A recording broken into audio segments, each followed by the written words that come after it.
G'day, John from All Exterior Cleaning here. Got a bit of a driveway to clean today. First thing we notice is, well, obviously it's quite filthy, and the second is that it's quite worn.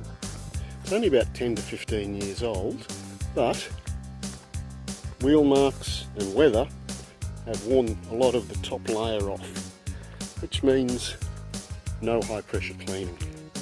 Plenty of bleach to kill the mould and lift the dirt, and then pressure clean it. Being careful not to use too much pressure, so I'll probably change the nozzles to go bigger to reduce the pressure.